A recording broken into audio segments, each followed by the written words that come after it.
Bonjour, bonjour, bonjour, bonjour. Mbote mingi na bino situ ba bolinga mama ya nitu. Na pesi bino ba mbote ba eboye ma vimpi muko wazima. Est-ce que vous allez bien? Boni bino ba ndeko nanga boni ba santé est-ce que boya malamu? Est-ce que ki bien ezali? Boza bien? Bola muki bien?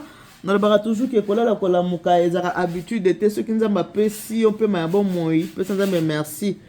Oh nyonso kozanga na mokili komitungisa nango te yeba nzambe azalaka wana mpona kopesa bana na ye oyo ozangi senga nzambe apesa yo mais soki nzambe apesa yo mpe mabomoi yeba na kopesa ye merci mpo kolala kolamuka eza habitude te kolala kolamuka ezali habitude te bandeko na ngai nde tokosolola boye mingi mpe baza na bahopito okomona bakomobondeli yako lia mwa moto alinga kolia lokola ngai bakomobondeli liako sante soki ebebi vraiment ezaka pasi mingi te bana okumisa nzambe. Bonjour ma Jeannette. Bonjour. Ma Jeannette tokanga kuna pe botsa ba travailler déranger. Moi makelele ekota te. Eza affaire déranger te. Ça va hein? Pour tout ça on peut parler banda. Nazala ma Jeannette te. Mamete, ya metela nga bata papier de dia kana ma Jeannette yewana. Ya Jeannette yewana zo bungsa ba soso na ye. Moi je n'étais wana voilà bandeko wabino mameli ani tout votre deuxième maman nazawana boyebi kinga na ela kabino soki na yebo to solo mpsa bino du vrai du vécu yango na rato solo la merci mingi na biso surtout o bolinga maman eli ani tout o disposateur na bino pona kotala nga to pe pona koyoka nga en tout cas na lobi merci ebele na bino bandeko na ngai ma famille du cœur na benga kabino ma famille du cœur vous êtes ma deuxième famille na linga kabino nde bino bolinga nga ba vrai mais mingi na ba keso za mutakanda kotala ngate po okosepela na ona ngai keso za mutakanda kotala ngate po okosepela na ona ngate lelo to kosolola likamu ngi to solola biso nyoso pe to kosolola biso sala ma Jeannette awa eza na ndeko na biso moko ya mwasi abengaki ngai nkola biso abaki na kopesa ta pe kombo na ye abe kombo na ye na kopesa bino mais bon eza na ngona importance penza te pona pesa bino kombo na ye ndeko na biso na yebisa ke mama eli anitu na bengo pona yebisa yo mama yo lokolo sona ba mama batalako nalingaki na so na omuke alobi eza na ndeko na biso moko susu boya mwasi na kombo na ye kutu nani kombo ndeko na mwasi wapi yango bonjour mama Eliane kombo ndeko na mwasi na boso pe kombo ne soki pe Chantal soki nani nakanisi mola ba kombo na voice ayebi ke eza ndeko na biso na mwasi asala ba commerce to yebi ke biso toza na mboka oyo ata moto akeke na musala moto azaka toujours kobakisa mwa 1 euro de gauche à droite eza normal parce que toyaka mboka moluka toyaka koluka moi de gauche à droite mona moto azobakisa mwa 1 euro na ye moto azoluka mwa 1 franc na ye eza mabe te eza nango malamu oyo ekoma mabe nde soki miko escroquer bato wana nde eza bien te alobi ke eza na mama moko boye mama yango atekaka babiloko na ye wana atekaka ewutaka ba Dubai ba de gauche à droite ka ndenge ezalaka so moto okosoma biloko na wenza sarcelle olobi pe euti Italie essentiel ka oza na kude yo monga keloko eza kitoko te ki mabe eza nango te mais le problème avec maman na biso wana biki maman na biso wana aza ko escroquer bato non seulement na bilo koteka na makambo oyo tali pe mikanda na yebisaki mama na ngai mama ekozala malamu osalelanga voice po bato bakoyoka yo bayoka explication na yo moko na voice ndenge okopesela ngango alors mama ya biso hésitaki ta asaki voice toyoka voice nga na bino ndenge ni escroquerie ekoti mingi na kati ya mboka na biso ya poto ceci cela cette fois-ci j'ai été victime ya non to banda penza na ebandeli nango naza victime plutôt ya escroquerie d'une dame qui s'appelle Rose tobengaka ye communément maman maman na oyo escroquera bato komone mama Rosa voilà mama Rosa ok Ma Rose avant na Wasel côté à Rouen mais adresse auto nazwi eza wana donc aza mama moko atekaka babiloko en ligne atekaka babilamba atekaka donc quand je dis bilamba c'est eza ba super wax eza ba bazin eza ba basket griffé babiloko ebele utaka Dubai entre guillemets pour nayebi na raté mais apparemment eza babiloko moso otali ba photo c'est vraiment des trucs ozomona eza babiloko ya qualité bon ba témoignage ezalaki ke para ça la caro et tout ça en tout cas pour être bref, c'est pour dire que j'ai vraiment été mise en confiance pour me lancer dans ça. Généralement, dans ça, on a bateau, c'est-à-dire que ceux qui mon camarade a branché, n'a s'engagé, ainsi de suite. Mais cette fois-ci, ça a été fait toujours par quelqu'un de proche. Je préfère peut-être ne pas citer son nom. Et donc, il m'a mis en contact avec la dame. Mais j'étais vraiment rassurée parce que on a tout ça qui n'a autour à Liboso. Ezaki Bambisa Oka était kamaki bien. En tout cas, kamaki amo bien, na sepelaki. Tout ça qui m'a appelé, tout ça qui colis et komaki. En tout cas, atina babilo ko partout oza orozwa. Premier tour. Deuxième tour, je me suis dit, bon, le coup là, Oambisa Okaki, salamaki bien, et puis bon, bah, apparemment, le coup là, Ganazaka na sud, Yazaka na Wassel. Asa kaba livraison na etina château rouge na baebi parce que moi je suis asa sénégalaise. En tout cas, je pense que la communauté na baron baebi bien pour car non seulement la communauté na baron mais même communauté congolaise et d'autres communautés aussi, en tout cas les Africains. Donc maman Oyo ateka kabiloko asa sénégalaise maloba kalinga la po abala congolais Kinshasa. Bon, il s'est fait que Mbaloyo, je me suis dit bon le quoi là babiloko azoteka pesa nena yo keza bien ba bracelet ba kaneza ba bracelet voilà ba Gucci tout ça des imitations mais il y a première qualité. En tout cas azo l'axara ba photo, j'étais intéressée mais nazo qui a monté. Heureusement nazo qui a monté mais nazo ka ba maputa na ba bazin ba ngo utara soki Sénégal tout ça. Ambisa okape. Na ba basket griffé Dolce & Gabbana. Depuis que j'ai passé la commande, parce qu'attends, on a lié mon quartier d'Akawa, on a pressé, on a ôté ça, on a un compte, ok, on a payé 50. Deuxième fois, ils ont qui paiement, on a foutu peu de paiement, le paiement au total, ils ont qui, donc, comme des 800. Donc, 50 soit disant à compte et 750 pour la totalité de tous les articles que j'avais pris. Et depuis que j'ai fait cette transaction au mois d'août, jusqu'aujourd'hui je vous parle, je n'ai rien vu. Donc c'est quelqu'un qui a l'habitude de faire ça parce que façon à manipuler psychologiquement, tu peux même pas imaginer que tu aboutirais à une escroquerie. Les bosses qui au tindi dans ton compte, dans la salle qui virement on a à 50 transfert plutôt à 50 €. Après c'était bon. Je vais dans la routine de la lien. Désolé, hein, si on a la français. La routine de la lien pour pour le restant de l'argent. Donc, atteindre le lien là, il fallait le faire en tout cas sous 24 heures. Pour le lien, sinon vous allez expirer, ça sous validité, il faudra encore qu'elle renvoie un autre lien. Donc, tout en sachant que j'allais avoir la marchandise rapidement. Banda na bani causer la colis. Après commis non colis na yo na tika ki on a poste kuna combo na bosa ki comme on a adresse na lobi mais ndenge ni yo ko kine ko bosa na combo na adresse alors que na pesa ba détail wana nyonso. Et puis si tu vas à la poste là-bas, eux-mêmes les agents ils vérifient ce qui ba détail wana nyonso salami. Bizarrement on a quitté. Tout était on a quitté. J'ai trouvé ça déjà louche. Qu'est-ce qu'elle fait pour me rassurer? Donc pour vous dire que vraiment c'est une professionnelle dans l'arnaque. À Benginga, à Sali appel vidéo. Donc, quand tu vois déjà que la personne est réellement à la poste parce qu'il y a ça suivi à Koliwana, ou soit disant pour Benga qui est souté, tout ça, il fallait localiser Koli par ses alaki parce que ça qui je crois une semaine comme ça. Et tout ça ne m'avait pas dit. Pour la monnaie à Epsinga enlèvement, ça l'a dit cette semaine ici. 10 semaines passent, la semaine d'après, na monnaie Koli, ils ont tenu na Eko Benga. Il y a ça qui na Eko Benga, à Benga qui coûte. Après. Je rappelle encore pour dire, mais finalement, maintenant que tu as mis le nom et tout ça, parce qu'elle a fait ce suivi-là, qu'est-ce qu'on a dit? Oh non, on m'a toujours pas appelé. J'ai dit, mais il faut appeler ce Babengo, tout ça, un numéro suivi, il faut Hollander Lango. Puisque tu commandes en ligne, on sait comment ça se passe. Il faut Hollander Lango par le numéro du suivi, tu vas savoir exactement où est le colis. Si tu as un centre de relais, tu sauras là aussi exactement. Après, soit disant, oh non, on m'a appelé pour me dire que c'est à la poste de Rouen, je suis vraiment fatiguée, je suis même abattue, tout ça, il faudrait que je trouve un moyen pour arriver. J'ai dit oui, parce que moi j'attends le colis. Mais tu as la poste, en fait, même si que maman Rose, on a sous colis, on a parce que dans la bio ils ont tambola par-ci par-là, je n'ai plus confiance, et colis, je ne prendrai plus ça. Renvoie-moi mon argent, s'il te plaît. Depuis que na lobby na Ewana, soit-disant, enregistrer qu'il y a des bénéficiaires, téléphone et les carats soutés. Donc, si je fais cet audio, c'est vraiment pour alerter la communauté. Elle n'est pas la seule. Hein. Moi, c'est le cas que moi, j'ai malheureusement rencontré, parce qu'il y a une proche à moi, à qui je fais vraiment confiance, qui me l'a recommandé.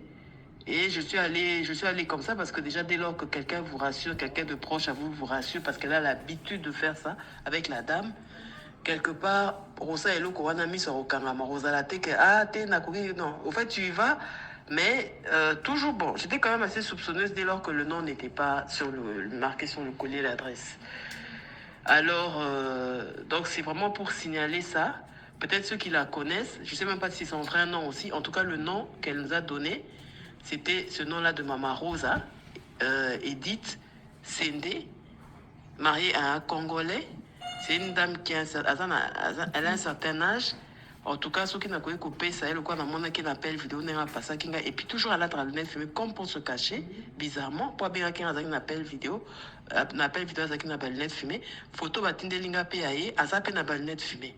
Donc je comprends que c'est une femme qui est très très ambiguë, à part à ma casa, à ma bajeune, mais quand on a bon, on a, il y a Kouiba Batouana, elle arrive à s'acheter. Par exemple, on a Toulouse, soi-disant, Canada, en tout cas dans l'activité belé, à d'autres on appelle ce qui pénit moko na Paris plutôt. En gaz à une maison boutique exotique. Donc vraiment, s'il vous plaît, ceux qui pourront entendre ce message-là, s'ils la connaissent, dites-lui que au moment où je parle, j'ai déjà fait porter plainte contre elle et qu'elle ne va pas s'en tirer comme ça. Elle a déjà peut-être fait, elle s'en est tirée. Mais qu'elle sache que la police, au moment où je parle, j'ai le PV, le procès verbal avec moi. La police va s'en charger maintenant. Je ne veux pas, elle n'aura pas la paix. Il faut qu'elle fasse sortir cet argent-là. C'est facile. Il y a des gens qui sortent le matin, qui vont travailler. Elle le fait, peut-être, elle gagne bien sa vie. Mais il y en a qui le font, qui quittent leur maison, qui laissent peut-être leur petite famille pour aller chercher leur gagne-pain tel que le Seigneur, la Bible nous le demande. Donc ce n'est pas à elle de venir, comme beaucoup le font. On n'est pas là pour juger, mais dès lors que ça nous touche, on a le droit de parler, on a le droit de s'exprimer. On est dans un pays où il y a un état de droit. Donc elle ne va pas s'en tirer comme ça. Si c'est une voleuse ou quoi, elle va être arrêtée, elle va être saisie. Et surtout que ce qu'elle fait là, elle ne déclare pas. Donc, parce qu'elle a voulu faire ça, elle a ouvert une porte à autre chose. Elle ne déclare pas ses impôts. Elle ne déclare pas ce qu'elle fait là comme gain. Donc, maintenant, c'est la justice qui va... Parce qu'ils m'ont posé beaucoup de questions. J'ai tout dit ce que je savais. Donc, le reste, là, c'est la justice qui va s'en charger. Qu'elle le sache.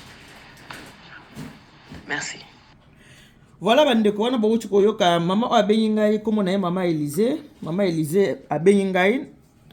Mama Elisa Beningai, mutu apesi ngai message oyo boyoki ba explication na lobaki na yete sala audio ezala na audio po batu bayoka yo moko na explication na yo. Donc, ce qui to ko résumer, autre ko retenir eza que mama Elise, mama oyo a escroqué ye oyo azali mama sénégalaise. Donc sénégalaise oyo avant na Kinshasa, abali mobali pe ya congolais, ayebi lingala très très bien. Donc aza vraiment comment ni pesa congolaise. Bon moni kuta longola na kombo islam, ami pesa kombo mama Rosa, po ayebi ke na kombo mama Rosa, ça va bien se passer avec des congolaises, ayebi ke boza aza business woman, ayebi ke tant on a komi pesa na kombo ba chrétien boye et ko leka bien bato bana ko s'approcher facilement na communauté congolaise vi ki abana na kin, ayebi penza ba congolaise penza ndenge bazalaka. Donc mama Rosa.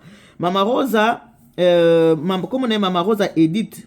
Mama Rosa Edith. Donc comment pesa ba musulman longola na yebite, est-ce que kombo ngo yango eza na ba papier na ye ou bien yango ka pesa ka bato na monoko ça, vraiment je peux pas le savoir.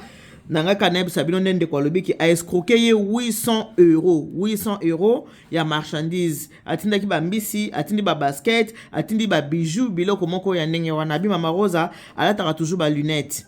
Atinenga même photo ne nazomona ata toujours ba lunettes en noir. Ce qui bozo solo na ye ata ba lunettes pour peut-être pour bo mona ye penza bien te bo capter penza bien te pour mona lungene penza mala muté ba solo même appel vidéo mais toujours azaka alati ba lunettes ndenge alobi. Après ça ba explication boena bo et tout ça commandant en ligne. Oui, parce que commander biloko en ligne mbala moko fo ça nini faut futa pe kaka en ligne. Après mutasele lo koli atindelio. Alors na bande ko o batindela ka batibilo ba koli faut kozala na surien na musala. Potango oteka biloko na en ligne okozo lo pe mbongo ebele tango ozoteka soko fidéliser ba client na yo okozo ba mbongo na yo ebele alors ko escroquer eza malamu te. Alobi ye pe ba présenter ki ye pa ya mutu monde a présenter ki ye Mama Rosa ye asali pe confiance na Mama Rosa. Premier colis ezalaki muki ekomaki ekomi na deuxième colis epesi midi à 14h. Yango ozomona bato nde so mtasaka baza ye wazi vraiment ba congolaise non munyo so ba lingala zane ka congolaise te. Mama Rosa abali congolais Mama Rose avandi na kini. Mama Rose akomi ne pe kaka congolaise. Yango zo balingala kitoko azoke ni ko escroquer batu eza bien te bandeko. Mama Rose place ozalita musoko landa ngai. Oyebi kende kwa mwasi atinelinga même na photo na yo. Na yebi c'était en tout cas nakoki kozwa photo ya ndeko na cha yango boyete. Lisolo to koki ko beta mais photo na ye na ko chati. Na yebisaki mama Elise. Mama Elise zo landa pe Michel nanga zo yo kana yebisaki te. Nakoki ko beta lisolo mais photo nde na ko cha na ngai photo na yete. Lisolo na ko beta mais na ko cha photo na yete. Bobongisa nanu. So bon mais ko bongise simbite wana to ka étape musu mais moi ce n'est pas dans mes habitudes hein. Ya ko cha ba photo ba ya ba individu non ba ta ba photo ya ba star et le cadre po avec photo ba star ya ba to ba yeba na muto za bo yeba ni na yete tango ozo che photo na yana ba comme ko ta ba miniature comment ça permettre ba na yo na Mama Rose yo na non ngai na boya ki na ngai makambo ya photo na bana betre ba binoka ali solo.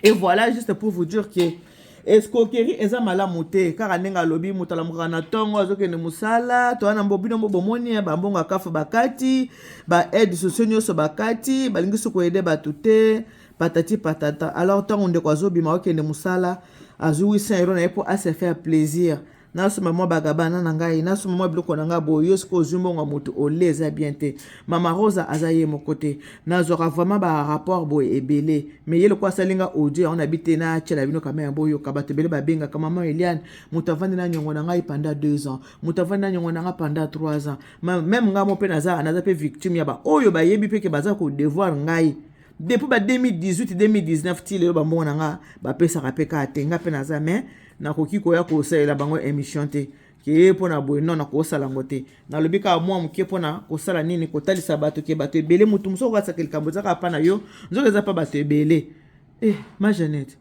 bando pesa yebiso mukongo oki makambo nani explication tozwa nayoki loba mama kasiko yo lobini na oto yoki na mama biso pesa rapport bamona oto kokate abia kokana yo lobate siko zo bananga tala o bana kokate me ba omono ti ba omono ndo bana kokate bato ni mo déclarer qu'il faut bato bafuta bani mo te ba déclarer que boy bien mission musu to sika ma Jeannette ba ba yebi ba benga ka yo ma Jeannette tata mo ko penza ngobwa ke libiso boy pona nini tout ça boy ngwa bilelo akokana eta yo kina eso ni boka comprendre ye bandeko bateka kabiloko bandeko boteka kabiloko siko teka le muteloko pesa muteloko na ye pesa siko eza mutazo réclamer pour asomba ki biloko e comité yango aza ko déclarer aza ko réclamer 800 € na ye asomba ki biloko Mama Rose a escroquer ye e bongo siko bato baza na banyonga bato baza biloko bafutaka te bango pe baza ebele ozomona eza koto yo na koto ba oyo bazwaka biloko ya bato o défi biloko ozoko kofuta te bango nde baleki ebele baza vraiment ebele bato banyongo bato musu bazo kufa mwana mutu akufi bato batikana banyongo na ye omona mutu musu akufi na banyongo eza bien te eza malamu te po mutu soko akufi meme avant bakunda ye famille tunaka mutu tozokende kotika ye na ndako na libela aza na nyongo ya nani omona famille bimisi mbongo efuteli nyongo ponzela na eza apolele mutu ya kufi boye bino bato boza est-ce que ozo devoir ye so pozo devoir ye futa pe mbongo na ye ezaka ndenge wana tozala mboka moluka toye koluka ta mutu kangisi mbongo na ye asombi eloko mama me pesa ye eloko na ye Mama Rosa Mama Rosa numéro na nga téléphone eza 06 15 31 69 90 Mama Rosa numéro na nga 06 15 31 69 90 okoki kobenga nga soko bengi nga na WhatsApp na kotindela photo na yo naza na ngwa na kotindela photo na yo nom sende prénom Edith Rose adresse des chemins de papa on va na soki na Wasel mwana pesa adresse na onyo surtout ezate mama na ngai tu vois maman ovandaka kuna na Rouen Mama Rosa eza kitoko te ngai kuto oyebinaka na bomoto na bomoto na bona kocha photo ya Mama Rosa naza nga bomoto na boyi kocha photo na yo me yebaki soki ndeko na biso yo abengi na ba chaîne mususu balingaka matière bavandela matière mama bakocha photo na de gauche à droite biso tozala na biso na internet awa bilongi na biso yebana ata ba photo na miniature ça m'est égalé le belenge le côté po photo na ngeza na déjà na YouTube donc ata mutabi o asala nga mission atianga na miniature pour nga ezo déranger te ça normal mais yo mama Rose za muta YouTube te yeba ke famille na yo bayebi o ta musu te ko escroc kaka ba musu ba koza bayebi ta musu pe mobile na yo ayebi te ko escroc kaka ta musu pe akoza la yebi mo to ba ezate soki lelo oyo ba bengi bato o balinga ko minya na tu ma chère Bazio na matière babandi kocha photo no de gauche à droite mama Rose na ebisio e kokata yo petit mama soso wana ma Jeannette awasala mona kokolia ngote e kokata yo petit mama Rose sala effort benga mama Élysée bobungisa mama Élysée vana na Toulouse benga mama Élysée bungisa mama Élysée pesa mama Élysée mbongo na ye zongisela mbongo na ye abia lingiso ba marchandise na yote zongisela mbongo ekozala malamu mama Rose ngana pese conseil soki abengi bato ba sepelaka kocha bato na ba miniature mama Rosa okota minya mais moi je suis pas comme ça non ngala za nengwana te hein mama Rosa ngam to chaba ta miniature te na ko lo bananga mais na cho na miniature te ngala za na mo ba principe na ngai naza talanga na mutaba mama parce que na mutaba mama mo ba qualité ba haute gamme hein ba high class donc moi na cho na ba miniature on les a ce n'est pas dans mes habitudes ma je ne sais pas tel comme na si ça na ngai bon sonia ngozo kama Jeannette yo moyo le lisaba batabanyengo awati ma Jeannette era lisaba batabanyengo le ma Jeannette ko gite era lisaba batabanyengo ko gite Mariam ça va ma chère ba benga tozaki na yote temo na ngana zane ouais Mariam bino mo biki Mariam mo sa msala na yo sa ba msala na ba deko Mariam tika mwana ngai Mariam mwana poto na mama na bisa wa kongo Mariam mwana poto Mariam mta makambo. Mais ça, bah, bien, tout ça qui n'a yé. Oui, elle a fait l'audio, hein. Si elle a fait, oui. Ouais, elle a fait l'audio. Donc voilà, bande konanga toki na kosola yango wana tota la kapeta ngupe ozupe nyongo mutu pe ofuta. Futa pe nyongo mutu mutasemi oza pe kutu nyongo te zake mutatindi biloko escroquer yembongo mama Rose eza bien te. Mama Rose bato bakoyoka wa. Ndenge bato bakoyoka yo yemo ko partager émission o na bato belé o bayebi yo mama Rose. Kombo de je tambola mama Edith Rose. Mama Rosa, comment on a Edith Rose? Edith Rose. Comment on a Sende? Prénom na yo Edith Rose. Mais babenga kayo Mama Rosa. Ovanda kana roi. Sala makasi o bongisa na Mama Élysée. Mama Élysée yavanda kana Toulouse. Sala makasi bongisa na Mama Élysée. Pour la Mama Élysée, abenga batu musute bacha na miniature. Voilà bandeko. Toi ba kovanda bien na communauté, toi ba kovanda bien na baninga. Soko zoteka biloko na yo muto somi biloko zo biloko pesa yo pe muto ba pesi biloko soko somi na nyongo futa pe nyongo ya bato parce que mbongo eza pasi to na kati ya mboka moluka mbongo eza pasi kolala kolamukeza habitude de tende kona ngoko kende kolala boy na tongo la mukito kei tala ba komota liso tala ba nyongo tiki na sima kuna tala ba nyongo tiki tala makambo tiki tala ba problème tiki tala songo tiki tala bitumbo tiki nyonso wana eza kitoko te eza malamu te bandeko fe bakoyeba komi batela surtout so ba age ezokende ba attention likambo ya tension mutu muso mona ka téléphone bi te téléphone ozwa te po yo matsanga attention faut koyeba ko banga ba problème mama pona lelo to sukena bandeko na ngai bino ba mama Rosa komisela mama Rosa vanda kana roi mama Rosa za sénégalaise mais akoma congolaise pour abala congolais alobaka lingala akoma penza ndenge biso ba congolaise toza elaka ndenge penza mama Rosa azali akota penza na 4 penza ya ba congolaise voilà pona lelo to suki na nwana ya koloba mususu soki ye tokoya na biso ka kosa nene tokoya koloba que Dieu vous bénisse, God bless you, Mungu anubariki tata nzambe kabisa kumuna otalanga pona sisi na ngai ongoya balikam